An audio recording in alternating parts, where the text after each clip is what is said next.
All right, so in this video, we're going to talk about an overlooked aspect of your microphone message, but you got to get it right. We're going to talk about reverse engineering the realm of rejection and navigating it in the right way.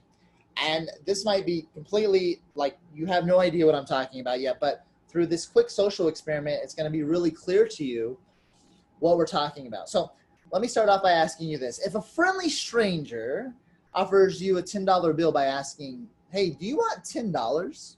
Do you want $10? The question is, would you take it?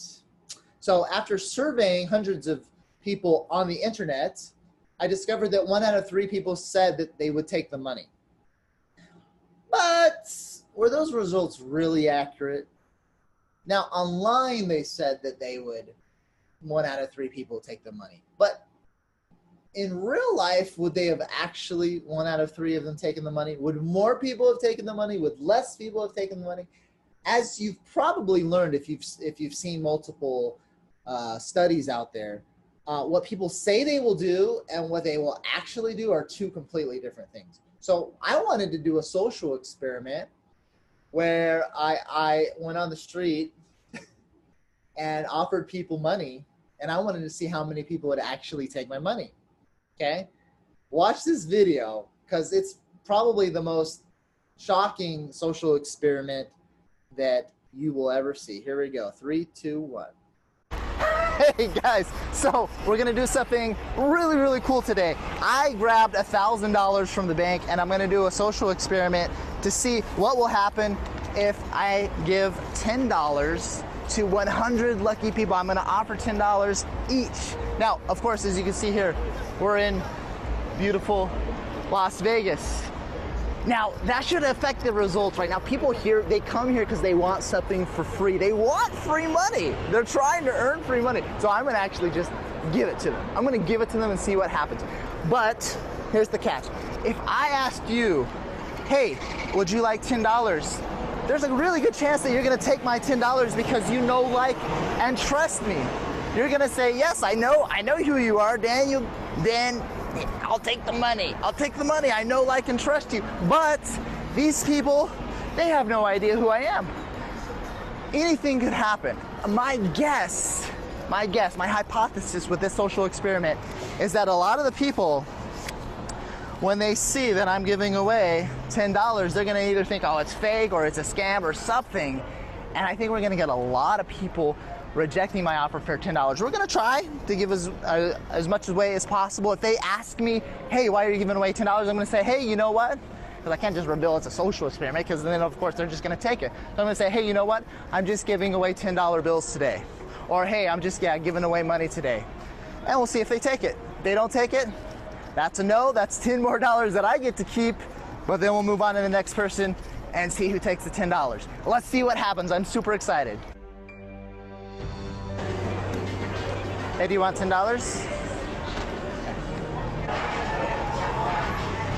Hey, do you want $10? Hey, do you want $10? Okay. Hey, do you want $10? No. Okay. Hey, do you want $10? Why does nobody want my money? Nobody wants my money. Hey, did you want $10? No, he didn't even look. He didn't even look at me. Maybe I gotta hold it out like this, like do you want $10? This. Maybe on your knees. That'll look like I'm begging instead of giving it away. Somebody will take my money. Why did we grab $1,000? Hey, did you want $10? No? No? Okay. Nobody wants it. Nobody wants it. Hey, do you want $10? I'm giving away $10. Really? Yeah. Yeah, but what is it for? I can't tell you why, but I'm giving it away. Okay, you can give it to her. Maybe Did you want it? No. Okay. Thank you. Why You're did you welcome. have to do that? Thank you. It's for fun. There you go. Okay, You're welcome. Yes, yes, yes, yes. That was my first yes. Oh my gosh. Wow. Okay. She was happy. So the experiment, well, the results, pretty low. Actually, if you looked at the clips, then you'll see that there wasn't many people that trusted me. They didn't know what I was doing. They thought I was somehow trying to scam people. Jared was talking about how one person was in a group, and then the one person told them not to take the money, right? And then she said, what did she say, Jared? You almost fell for it? You almost fell for it. And we were like, oh no, wait, almost fell for what? Like, we were trying to think of all the ways we could have been scamming people. And of course, if the money was counterfeit, we would have been going to jail. Anyway, so results low. When we put together this experiment, we figured it would be low. I was thinking maybe 10, 20%. Some people, when I asked, they said, oh, maybe 30% of people would take the money. 6 people, 6 out of 100. 6 out of 100. We were shocked. Out of those 6 people, every single one hesitated. You could see in their eyes the conflict. You could see that they were like, I want this money. It looks like it's free, but is it really? Is a gorilla gonna jump out and tackle me? I don't know what they were thinking. This proves that for whatever message you deliver to people, whatever marketing you're putting out there, it will not work if people do not know, like, and trust you.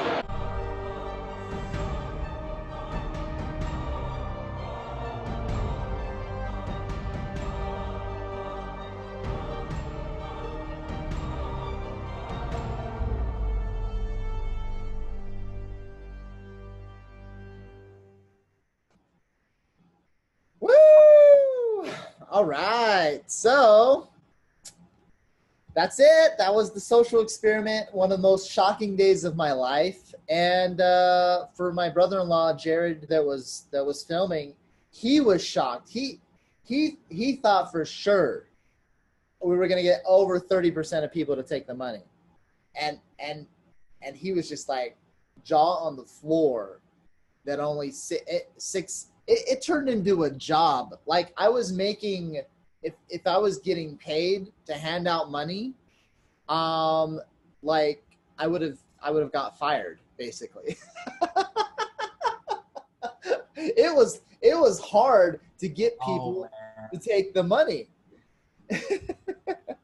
Yeah, it's interesting because I was watching the video and looking at you. So it's almost like we were there, right? We were watching the videos, almost like we were there. So we could see what was going on. And the way you were moving, the way you're acting, the way you were approaching people, you were trying to be low key. You know, I'm not trying to scare anyone. I'm not trying to sell anyone. And so the way we would approach people reminded me, it made me think of people trying to sell. They're trying to give you something, but they want something in return, right? So in Las Vegas, that happens a lot, right? I was just surprised you weren't wearing like a Superman costume or whatever, right? So that, so like Power Ranger. So it happens, and maybe people, they saw the way you were dressed, the way you moved, the location you were at. And these are all references we have in our mind. So even though you come and say, hey, I don't want to sell you anything, I want to give you this money. The whole information, so that's what you're saying. But the whole visual information, it's stronger. It's stronger, and people get confused. So it makes me think and realize, you know what? That's the danger of acting like other brands, talking like other brands, and dressing like other brands. So I'm trying to fit in. I'm trying to do the right thing. But in their minds, it might just trigger these alarms, you know, and it's like, hey, hold on. There has to be something here. Exactly. Something didn't feel right to the people when I was trying to hand them the money, even though I was actually trying to give them money. Something didn't feel right. And that has everything to do with your marketing message and the realm of rejection. When you create your microphone message, it's very possible for you to accidentally um, step into the realm of rejection where people reject your message. And this video talks about the element and what you need to do in order to avoid that. Now let's talk about the 3 common ways messages enter the realm of rejection. First of all, when people don't know, like, or trust you. That was one of my problems on the Las Vegas trip. I was out of place. People didn't know, like, or trust me. Also, when elements of your microphone message are too good to be true or just plain unbelievable. For example, if I tried to sell the message, the belief to people that bread was the cure for baldness, okay? It doesn't make sense. Bald people all the time are eating bread, so why would bread be the cure for baldness? It's just too unbelievable. People think it's too good to be true. And also, the same thing happened when I was handing out the $10. Not only did they not know, like, or trust me, but it was too good to be true that I was just handing out $10 bills. Also, when your message directly conflicts with your audience's personal beliefs. For example, Galileo in 1633 was convicted by the Catholic Church of heresy because he continued to spread his message that the earth revolved around the sun. Well, guess what? He was proving it through his telescopes, and people would say, do not look into his telescopes. It is some sort of trick that he's trying to do. This isn't technology. It's trick. It's black magic. I don't know what they were saying, but they convicted him of heresy because he was proving that the earth revolved around the sun, and the Catholic Church did not hold that as one of their beliefs at the time. So it went against personal beliefs, and Galileo was in jail the rest of his life, home arrest. And, that kind of sucks, even though he was spreading truth, right? So how do we avoid the realm of rejection? How do we avoid what I went through on the Las Vegas Strip and what Galileo went through with the Catholic Church, okay? So step 1 is to lead with a relationship. Now, when it comes to leading with relationship, there's a great book called Permission Marketing by Seth Godin. And he shares the following story about the difference between the interruption marketer and the permission marketer. So the interruption marketer, as you can see here in this image, puts on a fancy suit, shoes, and accessories. Then he does market research to find the best singles bar full of people that might be attracted to him. And once he has selected that bar, he walks in and he starts making marriage proposals to the people in the bar one by one until someone says yes. Now, if the interruption marketer goes the whole night without anyone accepting his marriage proposal, he puts the blame on the clothes he wore and the bar that he attended, and he then searches for fancier clothes and a better singles bar rather than realizing that his approach was the real problem. So Seth explains that the permission marketer follows a completely different, more logical approach. He has discovered as the permission marketer that there's something called dating, and it's extremely effective. And through this approach, he gets to know individuals before asking them on the first date. If the first date is a success, he then continues to date that person for at least a few months before considering a marriage proposal. Okay, so first, through this story, what do we learn? We learn lead with relationship. Now, here's a quick behind-the-scenes story with that social experiment.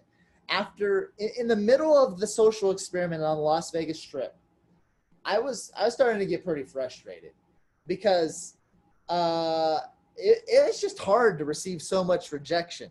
94 rejections total right? Only 6 people said yes. And even those 6 people that said yes, they didn't seem very thankful. Some of them would go to take the $10 and inspect it like I had like wiped my butt with it or something. Like literally that's how they were grabbing the money half the time. And so it was crazy. So anyway, in the middle of all these rejections and my frustration, even though the experiment was kind of going how I expected it to go, it was just more hurtful than I wanted it to be. So I noticed that an employee for M&M World giving away coupons in the exact same area where I was trying to give away money. So he's trying to give away coupons, I'm trying to give away money. And I decided to accept a coupon from him and ask him some questions. So that I could figure out why my results were so low. And so I asked him if it was hard for him to give away his coupons. And he said, to my surprise, no, not at all. These are the absolute easiest things in the world to give out. He said that he gives out other flyers for other things, for other companies at times, and that's the absolute easiest for them to give out. And I'm like, oh my gosh, I'm giving away money, and he's giving away coupons, and he's just kicking my butt. So he revealed that when his team is out on the Las Vegas Strip, they generate hundreds of extra sales per day for the M&M's World store. And I noticed that about 1 out of 5 people would take his coupon. So I'm over there trying to give away money. I get 6 out of 100, and he gets 20 out of 100 handing out coupons. That's the difference.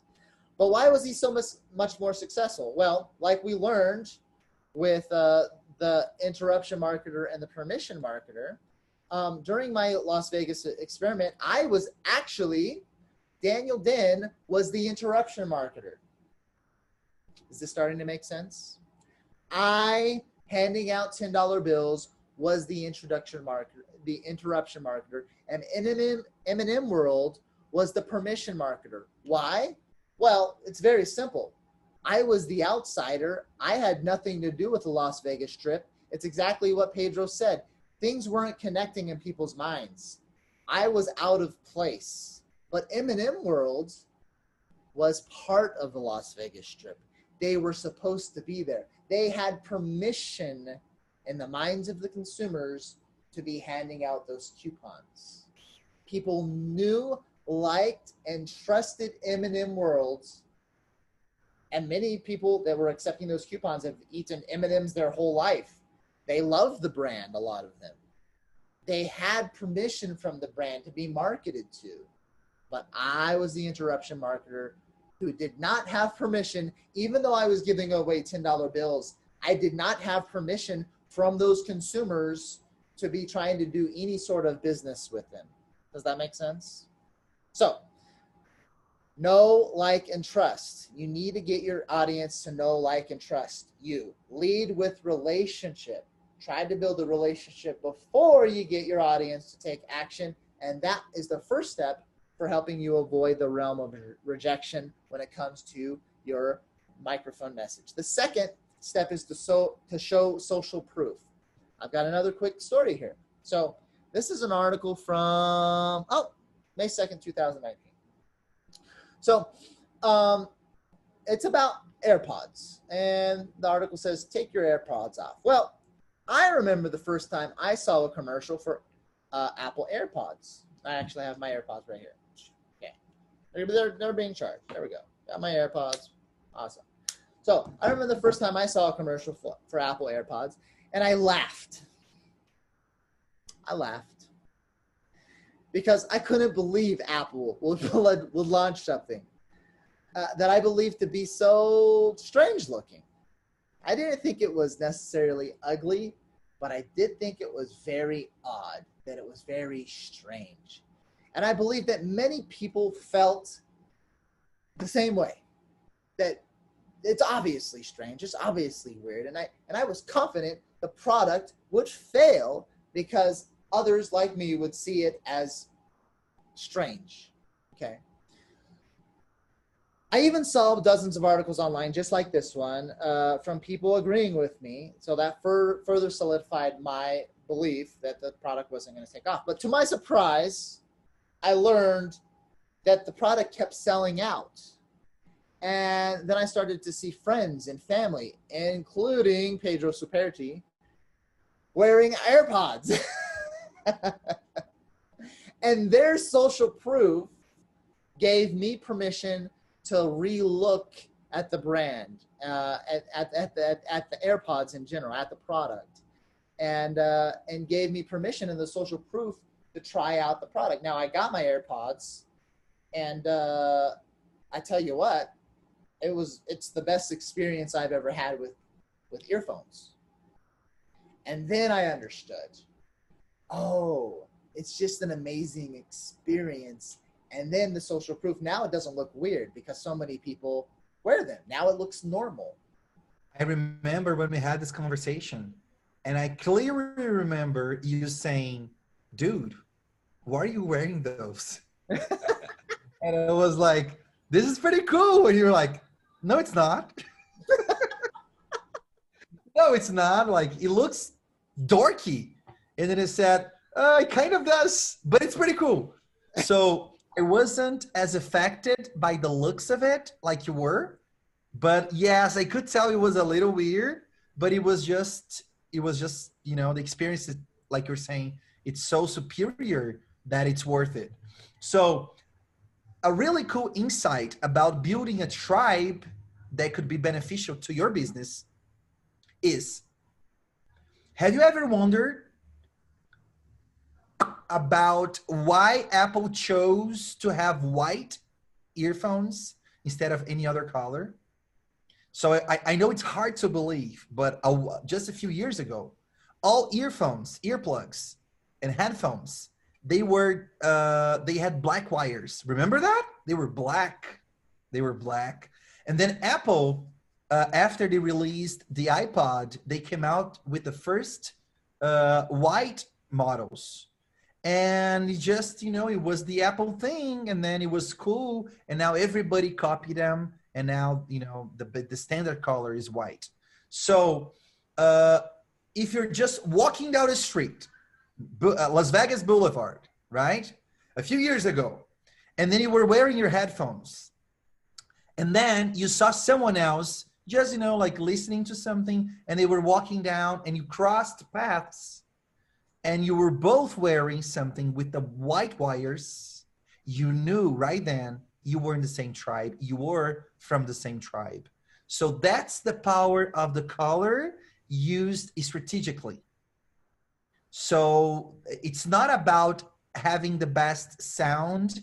The vast majority of people can't even tell the difference, you know, if they're that much better as far as the technical aspect of the product, but it looks good. So I think the same thing happened again with those with this latest model, you know, wireless model. So now you can still tell they're white. So Daniel, we were talking about JCPenney's and how they interrupted the behavior of their customers. If Apple came out with a model that it's invisible, you can't tell the color. I don't know, maybe it's hidden behind your ear or whatever, right? I truly wonder how much or how well we would sell, because there's no tribe effect there. Right, exactly. Exactly. Right, so that has everything to do with this second tip. So show social proof. Show that it's okay to be part of this, your message that you're trying to put out there. And so exactly like what Pedro said, if Apple came out with invisible or behind the ear or something, it might not have taken off because it's lacking what's called the herding effect. Okay, this is the herding effect. The herding effect is when you go and you see it all the time. If you go to a food court in the mall and everybody's standing in line for one of the restaurants in the food court, and then there's no lines for all the other ones, then you start to wonder, well, wait a second, what's so good about that? What do I need to, why, maybe I should be standing in that line as well, because that's obviously the hot new thing. So social proof goes a long way. If Daniel Din on the Las Vegas Boulevard would have done something to create social proof that I was handing out $10 bills, then I would have overcome things, and maybe I would have had that 30% of people accepting my offer. Maybe I would have even had a line of people lined up in order to accept my $10 bills, and maybe I would have gone bankrupt.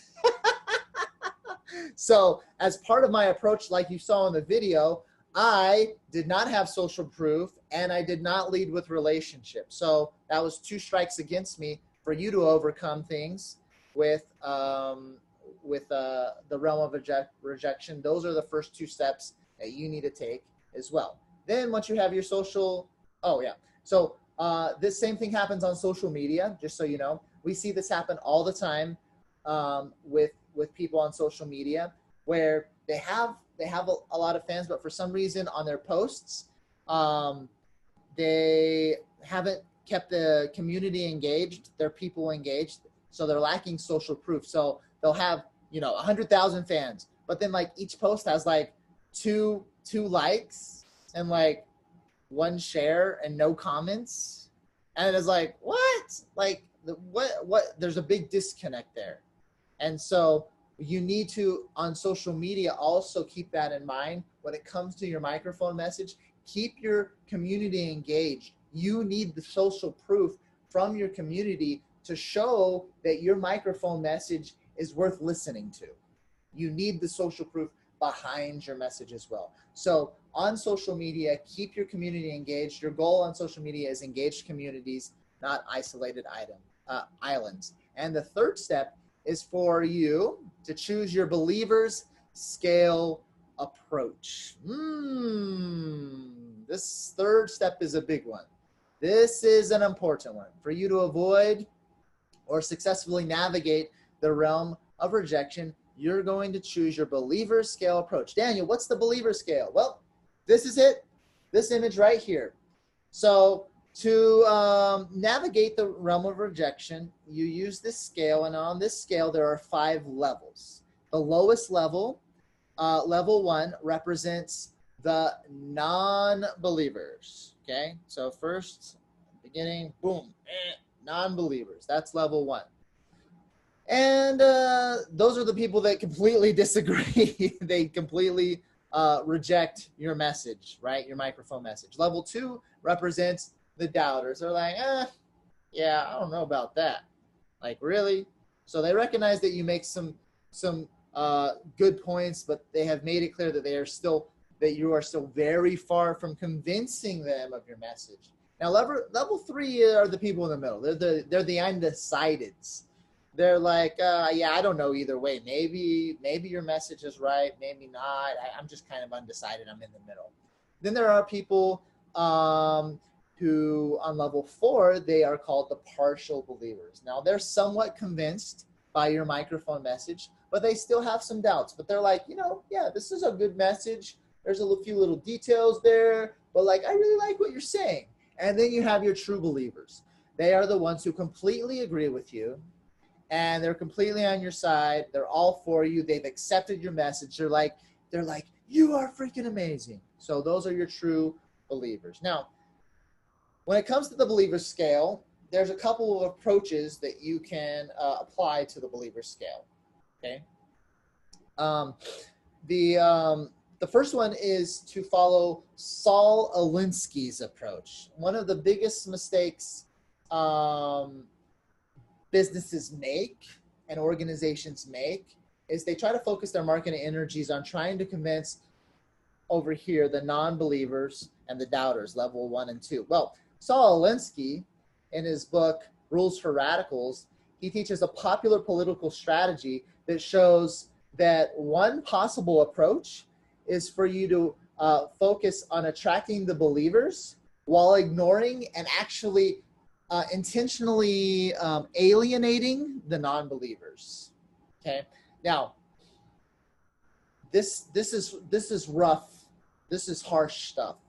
I want you to know that this is one of 2 approaches. This is the first approach, and I'm going to show you that this actually does work.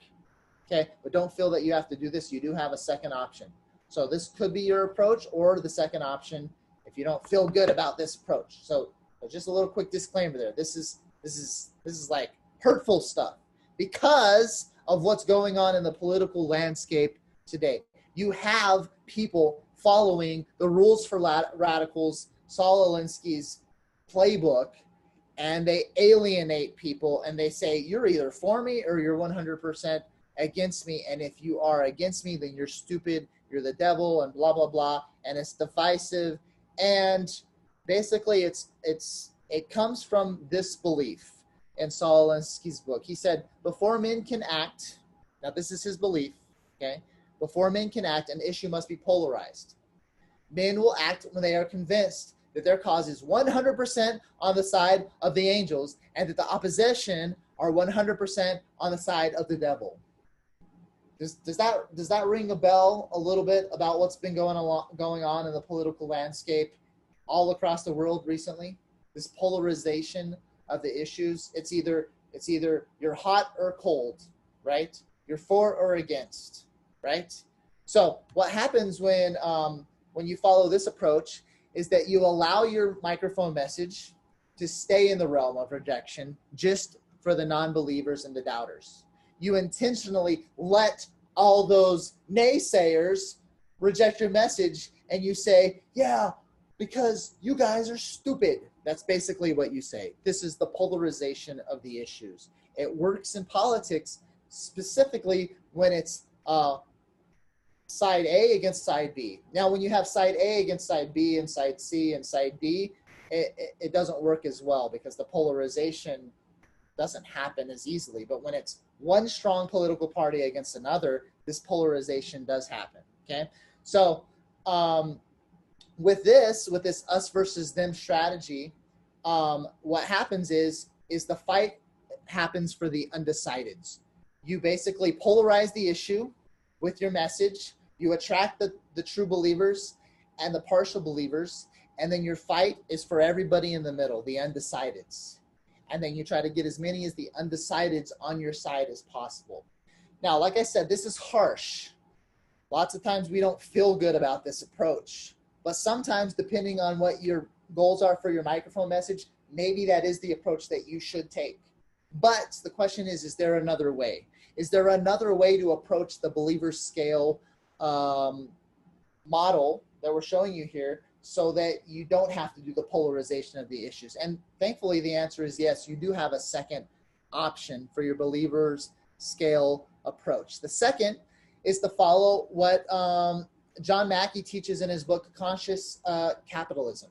Okay, in his book, Mackey reveals that when he opened Whole Foods in the 1980s, that less than 5% of all sales were for organic foods, but they were all for organic foods. Like that's what they were like trying to create Whole Foods for. But less than 5% of the sales were for organic foods, and it was because most people weren't buying organic foods at the time. Think about that. So you're for organic foods, but people aren't really buying it yet. Less than 5% of sales were for organic foods. So he was able to sell to the believers, but his problem was for him to have a sustainable business that there weren't enough of those believers to sustain a grocery store. If he would have only sold the organic foods, then he would have gone out of business. He needed to attract other people. He couldn't be a grocery store that only sold organic options in the beginning, even though that's what he ultimately wanted to do. So he needed an approach that could start attracting people on other levels of the believer scale as well, so that he could continue to spread his message ultimately. So in his book, he says the following: why does Whole Foods sell some foods that aren't particularly healthy? He explained that his company is always working to find the right balance between providing customers with what they want to buy and providing the public with healthy eating. But the great news is that now the majority of Whole Food sales are for organic and non-GMO foods. He also explained that ultimately our customers vote with their money every time they shop. Just as over time they have voted for more and more organic foods, we hope that they will gradually vote the unhealthy foods out of our stores by choosing not to buy them. So the name of the store is Whole Foods. So he always gets this question: why does Whole Foods sometimes sell things that aren't necessarily healthy? He's basically saying, hey, we're trying to get to the point where it's all healthy foods, but ultimately for us to stay in business, customers are voting with their wallet. And so what they've done with this approach is they've followed the snowball approach instead of the us versus them approach for the believers scale, okay? Which means that Whole Foods first in the 1980s, they started to attract the true believers and the partial believers, and then they sold other options so that they could still get people into their store. And then year after year after year, more and more people caught on, and eventually some of those non-believers became doubters, and some of those doubters became undecideds, and some of those decideds became partial believers and true believers. So instead of polarizing in the issues, instead of saying, you are stupid if you do not eat whole foods, you are stupid if you do not buy organic options, he did the snowball approach as well, building his message over time, gaining momentum, getting more and more people onto his side, okay? So the results of this were very simple and astonishing, actually, for Whole Foods. By 1990, the organic foods industry had grown to $1 billion per year. Remember that they started in the 1980s. So by 10 years later, it had grown to $1 billion per year. And by 2011, the Whole Foods industry, the organic foods industry, had grown to a $30 billion per year industry. Wow, pretty good. And then in 2018, growth exploded past $50 billion per year. So as you can see, the message is gaining more and more and more steam, okay? So the choice is yours. You are presented with two different options for your believers scale approach. You could do the us versus them, which is polarizing the issue, alienating all the non-believers and the doubters, and then fighting for the people in the middle. Now, in politics, this is really nasty stuff, but in business, it can get pretty nasty as well, but not too bad. So we have Microsoft and Apple, for example. Now they're enemies, but they're also frenemies, and they had those commercials in the 2000s, the Mac versus PC commercials, right? So they were creating this us versus them approach. They were polarizing the issue. You're either a PC user or a Mac user, right? Which one are you going to pick? Are you PC or are you Mac? That they were polarizing things on purpose. But the interesting thing is that Microsoft and Apple, they're enemies, but they're also frenemies. It's interesting to see that both companies have actually grown as they have fought, as they have polarized the issue. Their industry grew together, and it made both companies extremely wealthy. So sometimes this polarization and creating a frenemy in your market can work extremely well. Same thing happened with Pepsi and Coca-Cola. They're frenemies as well. Well, guess what? They both grew over time into these massive corporations worth billions of dollars. So sometimes polarizing things, us versus them, can grow the entire industry. Why? Because more noise is happening in the marketplace.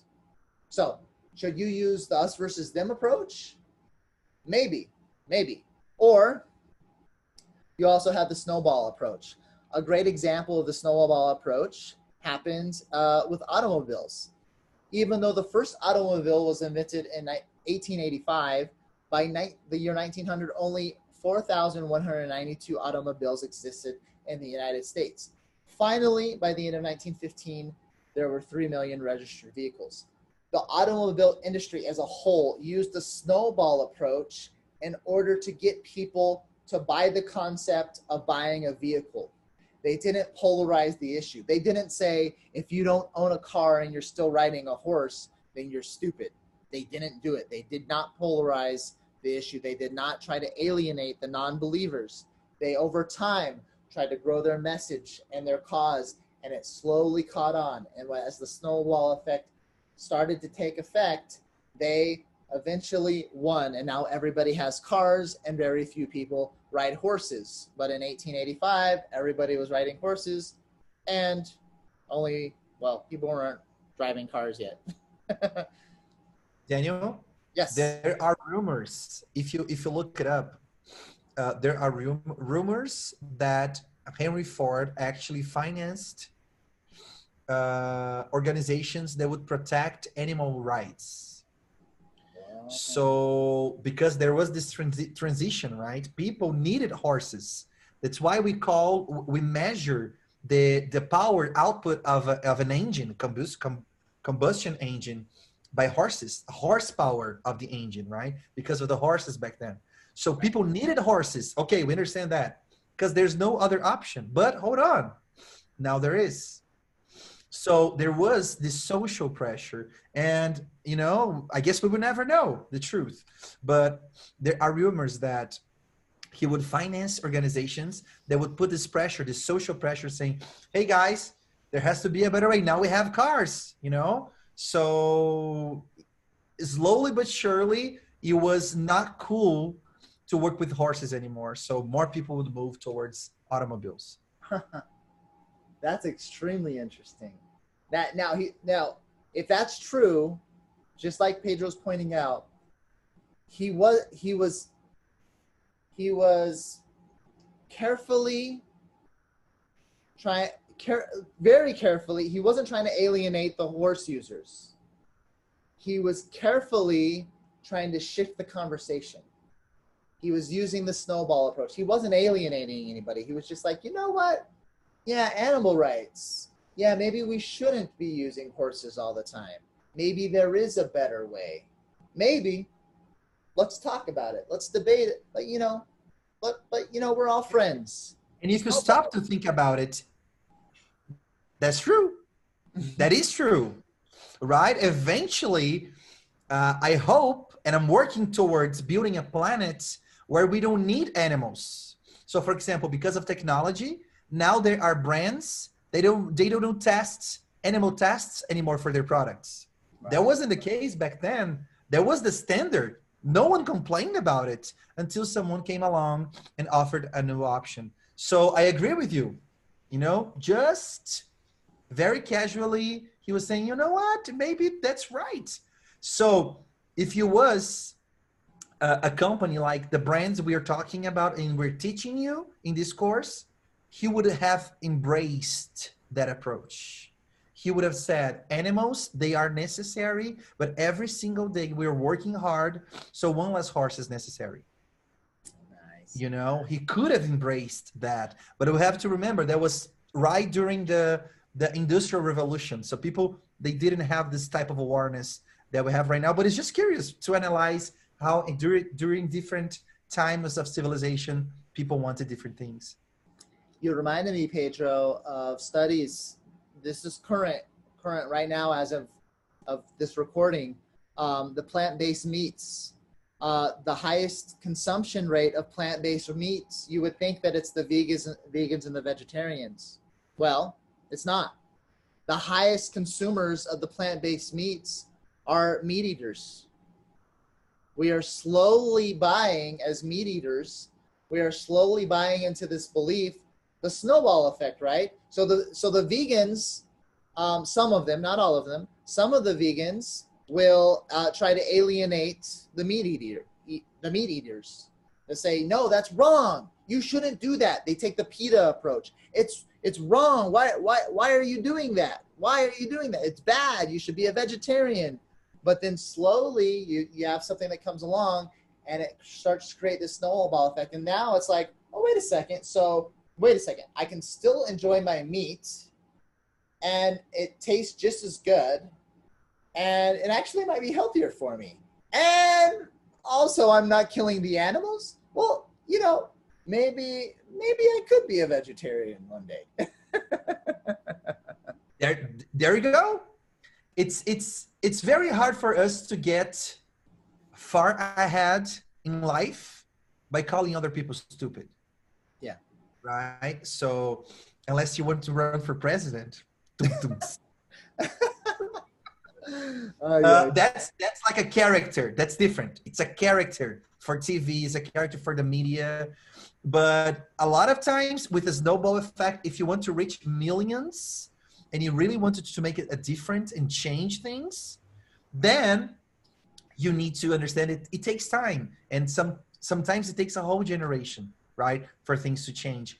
Gillette It took them 30 years to convince people to actually start shaving, because you have to remember back then, it was cool to have a beard. It was a sign of status.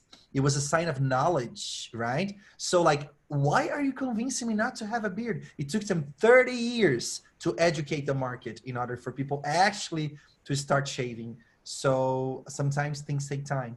Wow. You're reminding me of so many examples like diamonds. Why do we wear diamond rings? Well, over time, decade after decade, the belief got sold that us men, when we go to propose, we're going to buy a diamond ring for the women, but there was a belief that did not exist. Snowball approach. Once again, nobody was alienated. Oh, you're stupid if you don't buy one. No. Slowly over time, culture changed. I think another big insight people can take from our conversation is, so if the idea I am introducing, it's too radical, too far off, too way ahead of the game, very few people, or sometimes no one will get it. Yeah. No one will get behind it. So what we need to do as visionaries, as business people, and as marketers and entrepreneurs, we need to understand what is the next wave of change. So change happens through waves, right? First wave, and then second wave, it moves a little bit further, and then third wave, it moves a little bit further. So what is the next change? So what is the next step that I can help people take towards this vision? I have this grand vision of a planet where X and X is going to happen, right? That's your vision. Okay, so how do you build products and services that's going to be the next thing, starting from where we are right now? And then you will have a lot of people to support you. And then once they get there, okay, now that I have a lot of people here, we're gonna launch the next thing, and then the next thing. And then 10, 20, 30 years down the road, you made a huge difference. So sometimes people are just, they are just considered crazy because the gap is too wide, right? They're trying to fill in the gap that is too wide. So what is the next big thing? So cool. So there we go, guys. You watching, here you go. How do, as part of my microphone message, this is so important. This is one of those elements that you have to do. How do you avoid the realm of rejection? So you lead relationship. Don't make the mistake I made on the Las Vegas Strip. Okay. Social proof. Same mistake. Las Vegas Strip. Remember back to the experiment. That's why we did this experiment, okay? And then choose your believers scale approach. You have two proven methodologies that work. Us versus them does work, okay? We showed you the instances where it does. You've seen it in politics. You've seen it with multiple businesses. If you do take that approach, we like the frenemy approach, okay? Unless you're in politics, and then the rules completely change, and then you get the idea. All right? Or there is the snowball effect approach, which also works extremely well. You don't need to alienate any part of your audience. Just slowly over time, you sow those beliefs, and you get people on board with your message. All right? So here's some questions for you to discuss with your team or by yourself in order to get this part of your microphone message right. Okay, what elements of your marketing do you need to improve to help make sure people know, like, and trust you before you try to convince them to take action? Also, what social proof should you be including as part of your microphone message? And what approach should you implement to best help your audience move up the believers scale? The snowball approach, like Whole Foods, or the us versus them approach, like Apple versus Microsoft. Now, I want for you to keep in mind that you're not expected to have your message yet, okay? We're going through different elements right here that need to be parts of your microphone message.